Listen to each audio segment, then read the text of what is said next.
Os direitos da mulher judia, ou os direitos da mulher em geral. Quais são os direitos de uma mulher nesse mundo? Quais são as obrigações delas? Hoje vivemos numa geração que todos são atrás dos seus direitos e com certeza toda a linha de pensamento, feminismo e o machismo e os direitos dos homens, das mulheres, e depois tem todas as confusões entre todo esse assunto, e precisamos saber qual a opinião da Torá sobre o papel da mulher, o direito da mulher nesse mundo. E a Torá descreve nessa semana algumas ideias ligadas à mulher, os direitos e as obrigações das mulheres. E a Torá descreve que Kar Ish Isha, quando um homem pegar e casar com uma mulher nova, ele não poderia sair para a guerra no exército. Ele deve, naqui ihyeh lebeitó, limpo ele deve ficar para sua casa. Ele deve estar dedicado totalmente pela sua esposa, Shana Echat, durante 1 ano. Vesimach et ishto asher lakach, ele deve alegrar a esposa com a qual ele casou.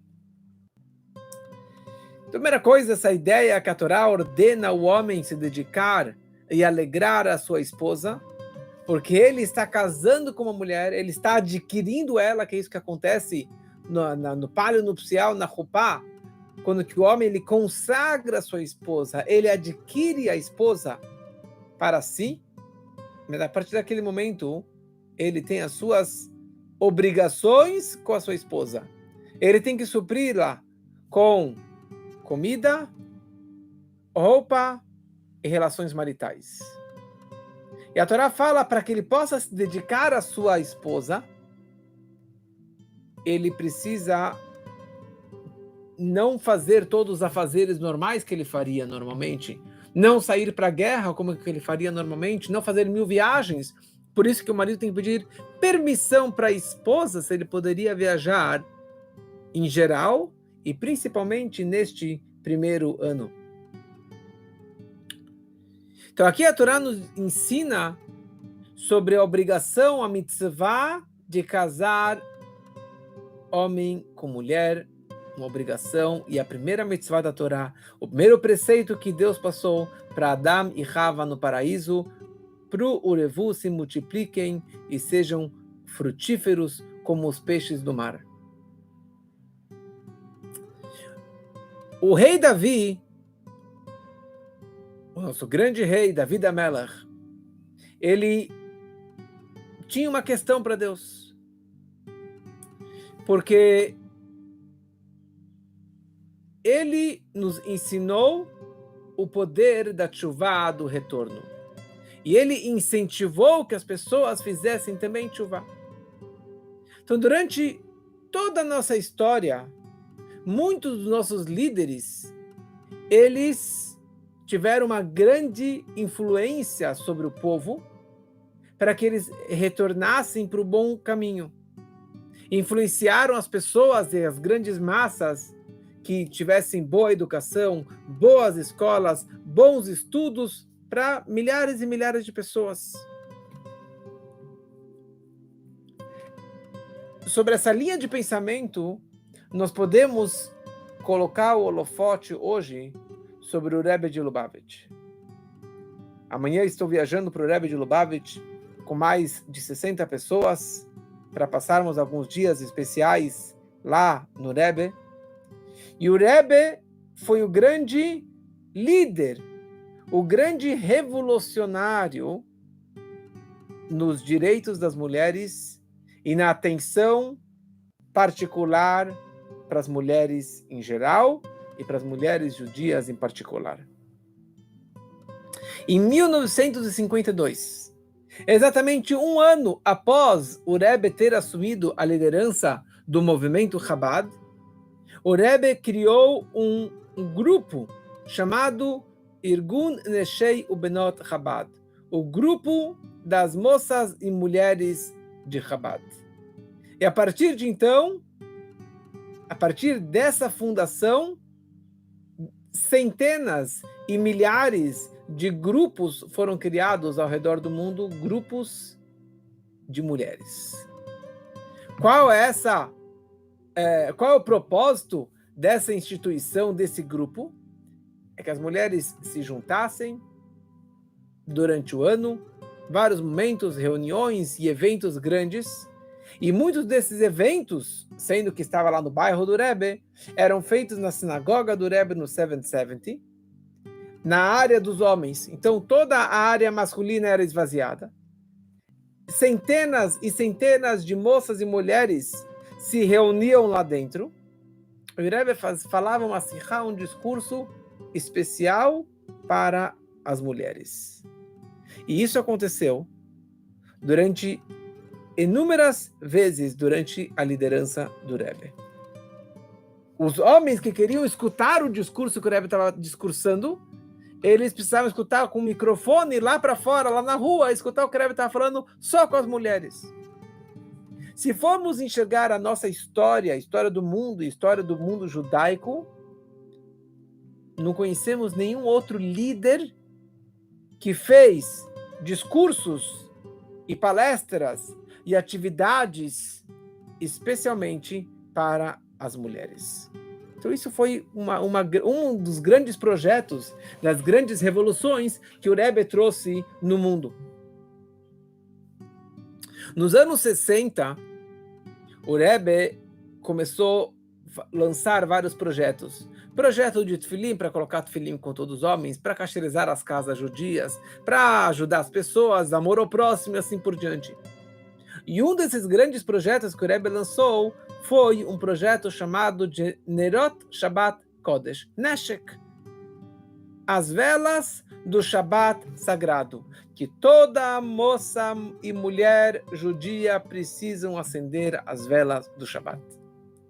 Esse aqui é um projeto da Torá, é um preceito dos sábios, na verdade, que as mulheres têm que acender as velas do Shabbat. Mas o Rebbe fez um grande marketing, um grande projeto e uma grande, enorme propaganda pelo mundo para que todas as mulheres pudessem acender as velas do Shabbat. E aqui um detalhe interessante, que o Rebbe também fez uma grande novidade sobre esse preceito, que uma menina, a partir dos 3 anos, ela já pode e deve acender também as velas do Shabbat. Muitas linhas acendem somente após o casamento, mas o Rebbe instituiu que uma menininha dos 3 anos já pudesse acender as suas velas do Shabbat e trazer mais uma vela, mais luz para esse mundo tão escuro. E o Rebbe incentivou que as pessoas incentivassem, que essas mulheres, que esse grupo de mulheres incentivassem outras mulheres para que elas também pudessem acender as velas do Shabbat. Isso foi uma grande revolução. Então, quando o Rebbe lançou e começou a dar essa atenção particular para as mulheres, mudou o perfil da mulher judia. Porque até então, era só o rabino da escola, o rabino da estivá, o rabino da sinagoga, e a mulher ficava na cozinha, cozinhando o dia inteiro, e é isso que ela fazia. Mas o Rebbe mudou o sistema, que a partir de agora tem o Rebbe, tem o rabino e a esposa do rabino, a Rebbetzin. Tem o Sheliach e tem a Shluchá. Tem o mensageiro do Rebbe e a mensageira do Rebbe. E você tem o Beit Chabad, milhares de Beit Chabad pelo mundo. Quem é o Beit Chabad? Muitos desses Beit Chabad é o homem e a mulher. Ou muitos desses, quem que guia e a cabeça dessa instituição de todos os projetos é a Rebbetzin, é a mulher. Quando o Rebbe lançou o Kinus HaShluchim, o congresso de todos os rabinos do mundo, ele, na sequência, ele lançou também Kinus HaShluchot, o Congresso das Esposas dos Rabinos, que anualmente, em janeiro, as mulheres, milhares de mulheres, vão para Nova York e ficam lá no 770 para ter um congresso especial, para aprender, com workshops, com palestras, com atividades especiais para essas mulheres. Até o ano de 1950, não era comum, ou era muito raro, que uma mulher, uma moça, uma menina estudasse Torá. Escolas judaicas para meninas era muito raro naquela época. A educação era para que a menina ficasse em casa, ela é o Akeret Habayit, o pilar da casa, e ela fica nesse estilo de casa, cozinhando, aprendendo a ficar em casa. Mas o Rebbe transformou novamente esse conceito. E o Rebbe incentivou e explicou que as meninas, as moças e as mulheres precisam e devem estudar a Torá, e não somente um pouquinho, mas tem que estudar a Torá e mergulhar no estudo da Torá de uma forma profunda e ampla. Se elas podem ir para a faculdade, por que elas não podem estudar a Torá? Se elas podem estudar medicina e qualquer outra área laica, por que elas não podem estudar a Torá de Deus da mesma forma? Então o Rebbe incentivou que outros líderes de outras linhas também incentivassem e abrissem escola para as meninas. E a partir de então, várias e várias escolas foram abertas ao redor do mundo, especialmente para moças e para meninas. Então o Rebbe deu uma importância enorme para a mulher e para engrandecê-la e para que ela pudesse realmente guiar a casa e todo o nosso povo. Mas ao mesmo tempo, o Rebbe deu foco especial dos dons especiais da mulher. Qual que é o papel principal que uma mulher ela deve fazer? Quer dizer que o Rebbe não falou que a mulher tem que ser homem. Porque hoje, com todo o feminismo, querendo ou não, a ideia do feminismo é que a mulher tem os mesmos direitos do que o homem. E por isso que tem mulheres que querem virar homem. Por isso tem mulheres que perdem o sentido, perdem o valor, que perdem o valor de ser uma mulher. Então por isso que precisamos da orientação da Torá, do que significa ser mulher, do que significa ser homem. Então o propósito da mulher não é parecer com um homem, ficar estudando Torá o dia inteiro na Yeshivá, e fazer exatamente como que os homens têm, com os mesmos direitos, com as mesmas obrigações. Não, pelo contrário. A mulher tem que usar os seus dons únicos de uma mulher que Deus deu para ela, para que ela possa usar isso da melhor forma possível para a sua vida e para o mundo em geral.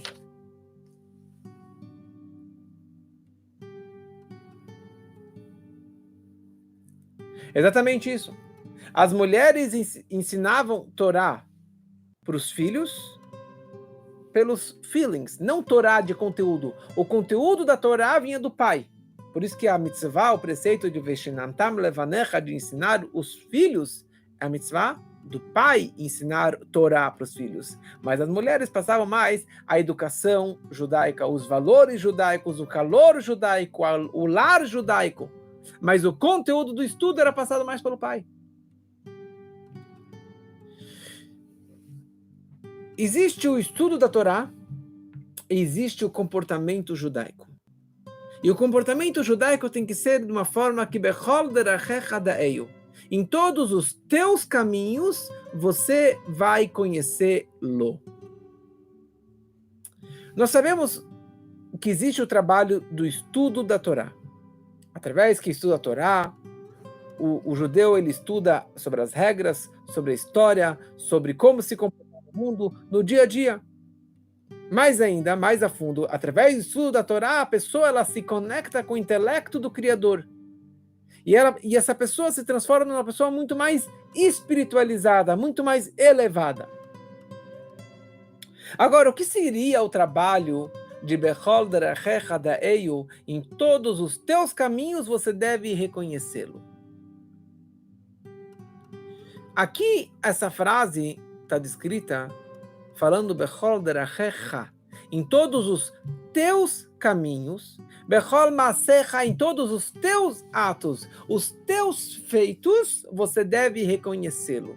Não está escrito que você deve reconhecer a Deus nos caminhos de Deus e nos atos de Deus. Não. Porque caminhos de Deus é Torá, mitzvot, judaísmo, reza. A frase aqui diz que nos teus caminhos particulares, no teu trabalho, no teu dia a dia, na tua comida, na tua bebida, na tua relação, no teu dinheiro, nos teus negócios, com o corpo físico e material, nisso você deve reconhecer Deus também. Fazendo tudo isso que qualquer ser humano faz, faça isso, Lechem Shamayim, em nome dos céus, pensando em Deus. E aqui tem uma grande novidade. Só que essa novidade, o judeu ele consegue se conectar 24/7. Porque você tem o judeu que serve a Deus na hora do estudo e na hora da reza. Ponto. Mas no dia a dia, eu estou tocando a minha vida do meu jeito. E aqui, na verdade, vem a grande novidade da Torá e do judaísmo. Uma alma desceu para esse mundo. Não somente para ficar fechado na Torá e na reza o dia inteiro.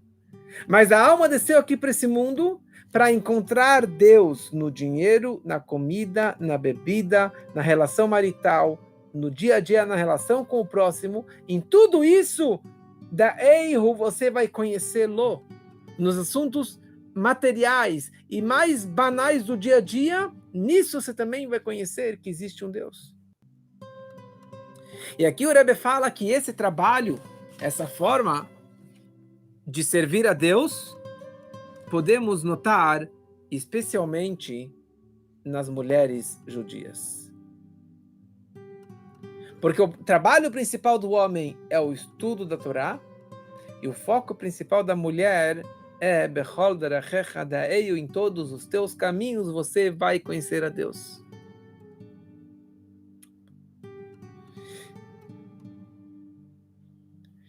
Consta no Talmud uma frase que vem da Torá, quando que Adão ele foi criado sozinho, e daí Deus viu que ele estava chateado, então Hashem avisou para Adão, Selo ezer kenegdo.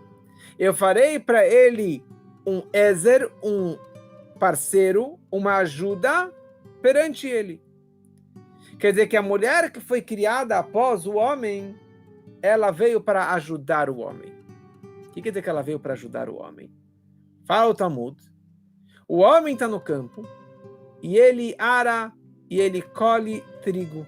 Ele traz o trigo para casa, o trigo cru, na espiga do trigo. Será que ele é comestível aquele trigo?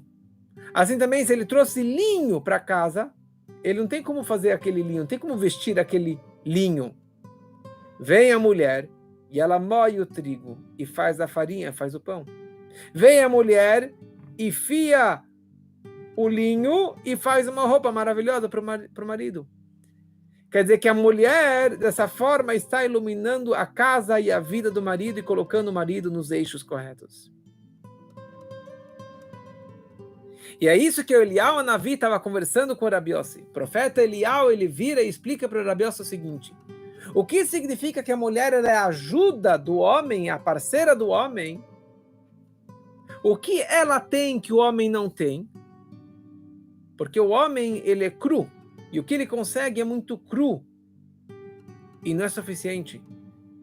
Quem é aquela que vai moer o trigo, pegar o linho e fazer uma roupa? É a mulher. Quer dizer, o trabalho da mulher é o trabalho mais prático. É o trabalho que do dia a dia ela reconhece a Deus. O homem é mais o trabalho cru. Em outras palavras, O trabalho principal do homem é o estudo da Torá. Torá significa orientação. Como que devemos nos comportar no dia a dia. Mas a prática não tem a ver com ele. O homem não é prático. O homem é mais a teoria. O homem é mais o estudo. É mais ficar no escritório. Mas chegar em casa, educar as crianças, criar as crianças, fazer a comida, isso daqui já é o trabalho da mulher. A educação do dia a dia dos filhos é da mulher. Eu estou aqui dando essa live e minha mulher está em casa cuidando e educando meus filhos e fazendo a comida para eles. Quem que é o responsável pela comida kasher em casa? É a mulher. Quem é responsável de ir a mikve e todas as leis de pureza familiar? É a mulher. Então o lar judaico depende basicamente da mulher. E por isso que ela é chamado Akeret Habayit, o pilar da casa, o papel, o principal da casa. Isso que é o trabalho principal que a Torá nos ensina da mulher.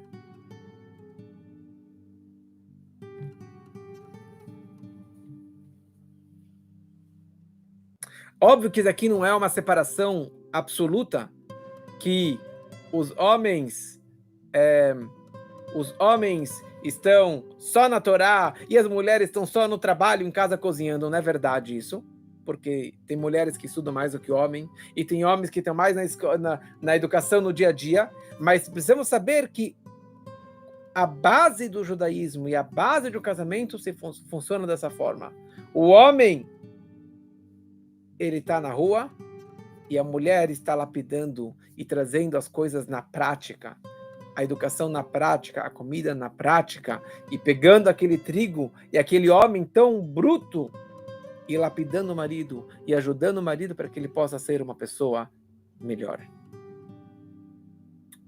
Então, com isso, conseguimos entender na prática a ideia de Hamasé ou Aikar. Tem toda uma discussão no Talmud. O que é o mais importante? O estudo teórico ou a prática? E a conclusão dessa discussão toda é que o mais importante é a prática.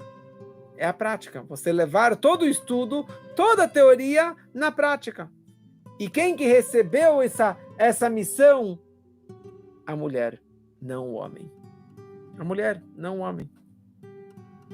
Tem uma história que consta no Talmud que tinham dois grandes sábios, Rabbi Yonatan ben Amsei e Rabbi Yehuda, filho de Geirim, que eles estavam discutindo, estudando um assunto profundo do Talmud, e na frente deles estava o mestre deles, Rabbi Shimon Bar Yochai Urashbi, o autor do Zohar da Kabbalah.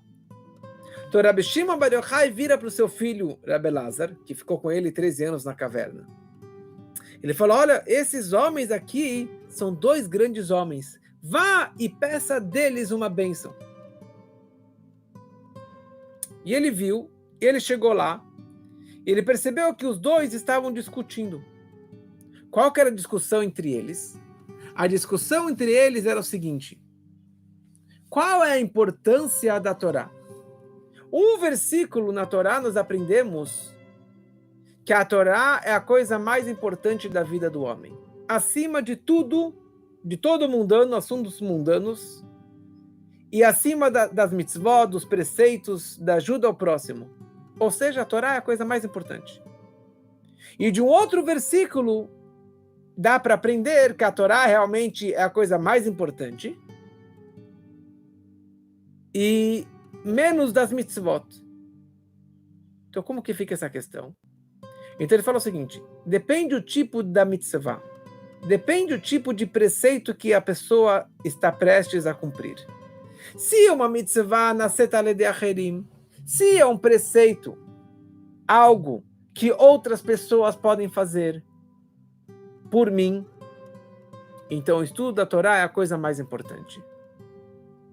Agora, se essa mitzvah, esse preceito só pode ser feito por mim, por exemplo, colocar o tefilim, só eu que posso colocar o tefilim, então eu não posso terceirizar. Ninguém pode fazer esse preceito por mim. Então, nesse caso, a mitzvah é mais importante do que o estudo da Torá. E aqui também nós temos uma missão especial. A missão de criar um lar judaico. Beit Yehudi, uma casa com boa educação para as crianças, para os filhos e para a família toda. Uma casa que esteja estruturada nos pilares de Torá e do judaísmo. Então isso é algo que muitos pensam que você pode terceirizar. A educação dos meus filhos, os rabinos, a escola, o diretor, o terapeuta, o psicólogo, ele que vai educar os meus filhos. Outros pensam, o professor de bar mitzvah. Quando meu filho estiver chegando no bar mitzvah, o professor de bar mitzvah vai educá-lo, vai ensinar para ele todo o judaísmo naqueles 12 meses de preparação para o bar mitzvah. Totalmente errado. A educação dos filhos e criar um lar, não tem ninguém que possa fazer isso a não ser você. Os pais. Ninguém pode fazer, ninguém pode te ajudar. Ninguém sabe como fazer isso. O que consertar, o que não consertar, o que fazer, como orientar cada filho, cada situação, como construir um lar. Só você sozinho. E principalmente a mulher, que é o pilar da casa. Então, nesse ponto, ela está isenta de todo o estudo da Torá, porque ela tem uma missão prática de criar e educar os filhos. Então, realmente o estudo da Torá é extremamente importante, mas tem uma coisa que é mais importante do que o estudo da Torá, que é algo que não pode ser feito através de outros. Qual é o preceito básico de todo o judaísmo? É a próxima geração, os nossos filhos. Ter filhos e educar os filhos. E educar os filhos nos caminhos, nos preceitos da Torá, nos preceitos judaicos, nos preceitos de educação e de moral e de ética. Então, sendo que o homem, e eu me incluo nisso, e todos os homens, por mais inteligente e sábio da Torá que ele seja, ele não é capaz, ele não é o expert nessa área. Então, para ele, isso é algo que outros podem fazer. Mas as mulheres, elas não têm como terceirizar isso. Elas têm essa obrigação e elas têm essa missão especial da sua vida de realmente ensinar e educar e criar um lar maravilhoso.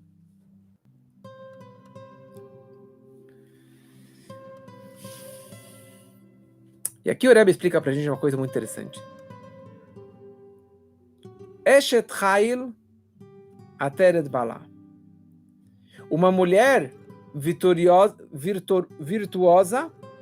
é a coroa do seu marido. Uma mulher virtuosa, assim diz o rei Salomão, é a coroa do seu marido. Na era messiânica, quando Mashiach chegar, muito em breve, 3 coisas acontecerão. Nas 10 forças, nas 10 sefirot, a 10ª e mais baixa sefirá, que é Malchut, que é reinado, realeza, ela se transformará a coroa. Por isso, quando Mashiach chegar, a mulher estará acima do homem. Uma questão física, moral e espiritual, mística, a mulher, que é o Malchut, que é a última das 10 forças, estará acima do homem que é Zeir Anpin. E por essa razão, consta no Arizal, no grande cabalista, no Arizal, que na era messiânica, Maseh Yegadol, as ações serão o mais importante. Muito mais do que toda teoria, o que vai valer é um ato físico no mundo físico. Na Kabbalah, a mulher ela é comparada com a força de Malchut, com o atributo divino de Malchut, de realeza. E aqui nós explicamos que a mulher ela tem a ver com o mundo e com as ações práticas. E consta nos nossos livros que nessa era messiânica, esses 3 assuntos vão ser os mais importantes. O Zohar, ele fala que que a força de Malchut será a coroa do marido, estará acima de todas as outras forças. O profeta Irmiau, Jeremias, fala que na era messiânica a mulher vai mandar no homem. E o Arizal, o grande cabalista, descreve que na era messiânica vai valer muito mais o ato do que todo estudo, do que toda teoria. E está tudo encaixando. Está tudo se encaixando perfeitamente. Então, sendo que a vinda do Mashiach depende do nosso trabalho hoje, da nossa dedicação e o nosso preparo hoje no nosso exílio, então tudo depende do meu preparo e o meu trabalho hoje, como que eu enxergo a mulher e como que eu respeito a minha esposa. Está escrito no Talmud uma frase muito importante. Baseado no Salmo 112. Tov ish chonen umalveh.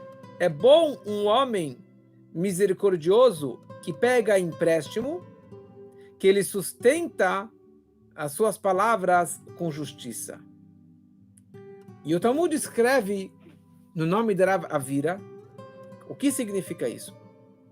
A pessoa sempre deve administrar as suas finanças de uma forma correta e de uma forma lógica e com uma boa administração. Só que aqui tem 3 situações. Quando a pessoa está falando sobre si, sobre comida e bebida, prazeres da vida, a pessoa ela deve gastar o mínimo necessário para comer e beber, sem desperdiçar muito dinheiro em comida e bebida, diferente do que as pessoas fazem hoje em dia. Quando estamos falando sobre roupagens, a pessoa ela pode gastar aquilo que ela tem, aquilo que ela lucrou, não deve economizar em roupa, porque a pessoa ela deve estar bonita. Não desperdiçar todo o dinheiro, mas ela pode investir mais em roupas. Agora, quando se trata sobre a mulher, sobre a sua esposa, fala o Talmud, fala a Gemara, a pessoa ela deve gastar, o marido deve gastar mais do que ele tem. Estão ouvindo? Homens, maridos e mulheres, estão ouvindo?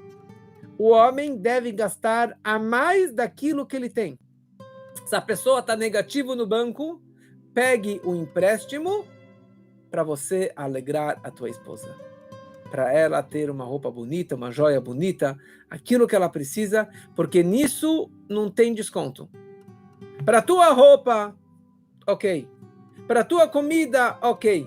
Mas para a roupa, comida e prazer e alegria da tua mulher, você pega empréstimo para alegrar a tua esposa. Yoter mima sheyesh lo, mais do que você tem, você deve dar para a tua esposa. Você deve honrar a tua esposa a mais daquilo que você tem. Por que isso? Porque o Talmud escreve que assim devemos lidar com as nossas esposas.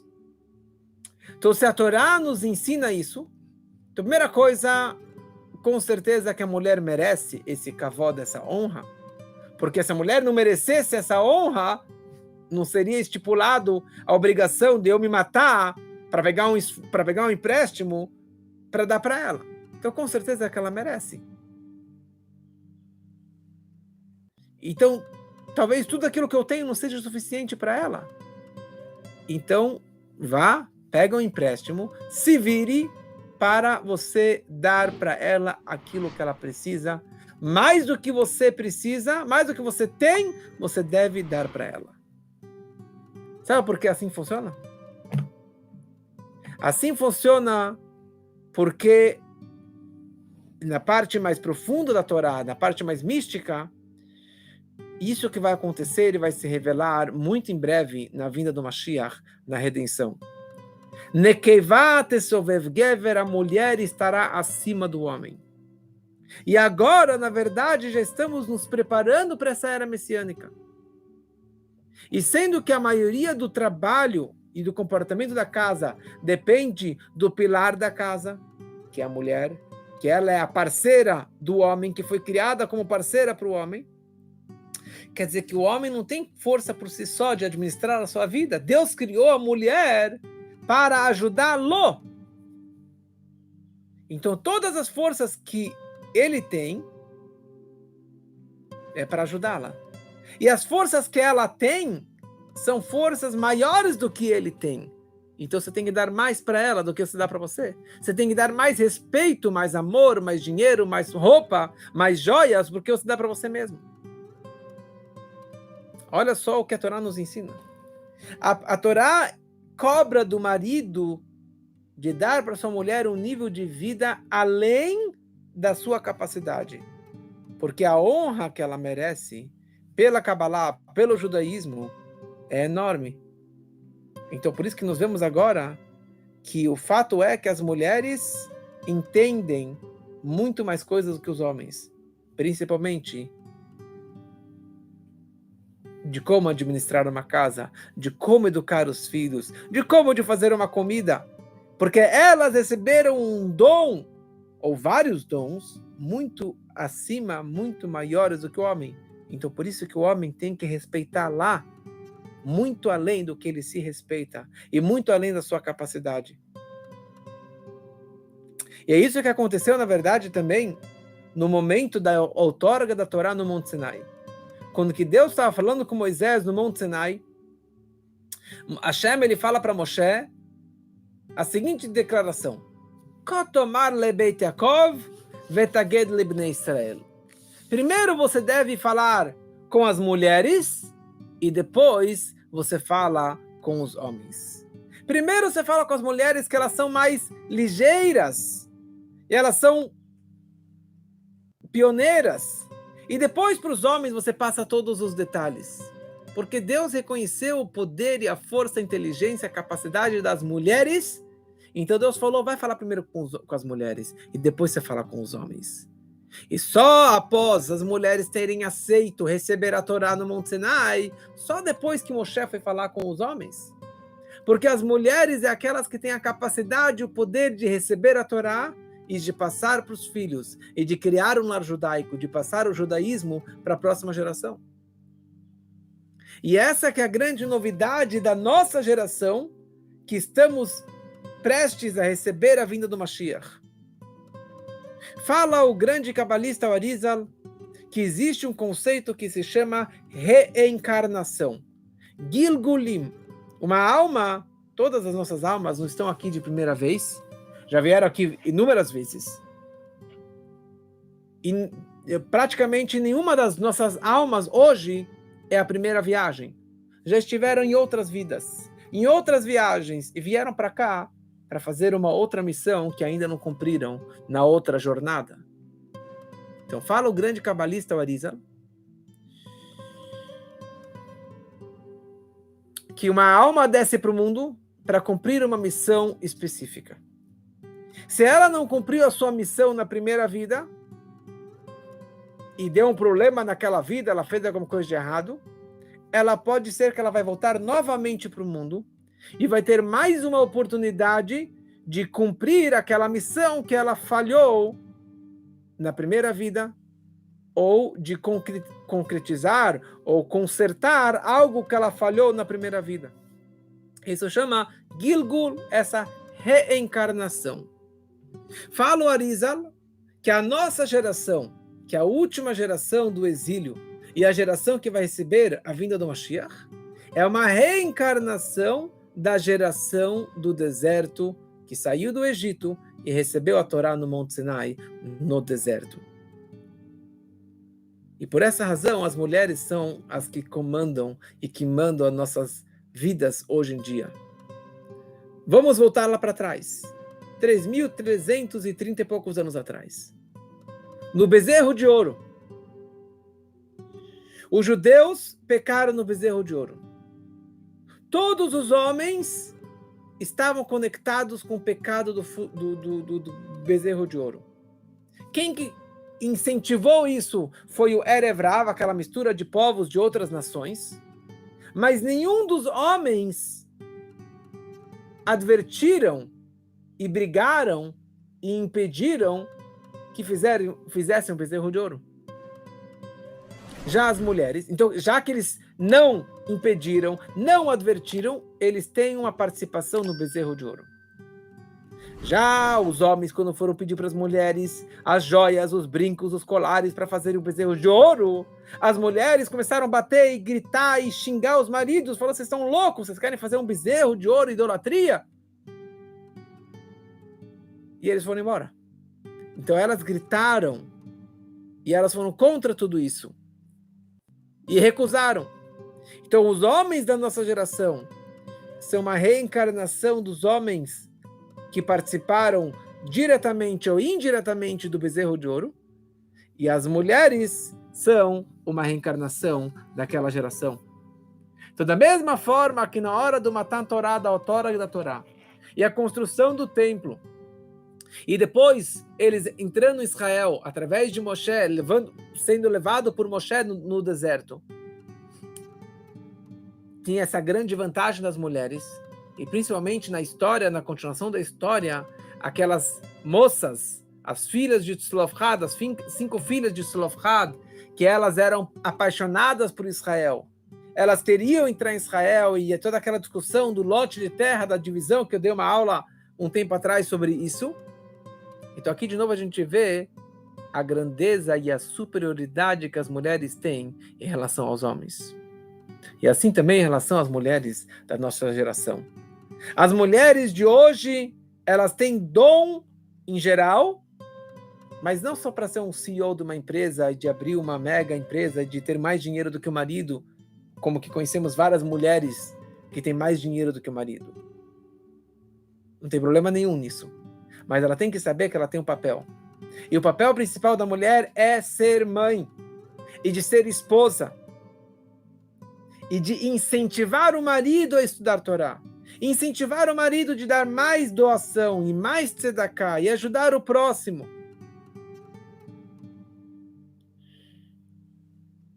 E mesmo quando estamos ainda no deserto, no exílio, lá no deserto eles construíram o tabernáculo, o templo móvel.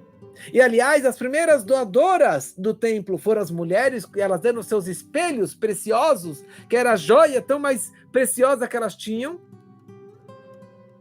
Assim também, hoje, as mulheres têm esse grande papel de incentivar o marido, de ajudar o marido, de educar os filhos, de incentivar os filhos para ensinarem Torá. E elas têm essa grandeza. As mulheres devem estudar Torá, como tem várias mulheres aqui participando, mas tudo isso é para que elas possam chegar a fazer na prática. Não só acender as velas do Shabat, ou fazer a Halá, mas estudar Torá, coisas que vão levar até a prática. E para que elas possam realmente pegar toda essa energia e de educar os filhos de uma forma kasher, de uma forma judaica. E essa que é a principal mitzvah, o principal papel da mulher. É casar e de ter filhos. E que possamos levar essas lições na prática. E que em breve as mulheres irão marchando na nossa frente e nos levando pelo seu grande mérito, pela vinda do Mashiach, que assim seja muito em breve, se Deus quiser. Uma boa noite para todos.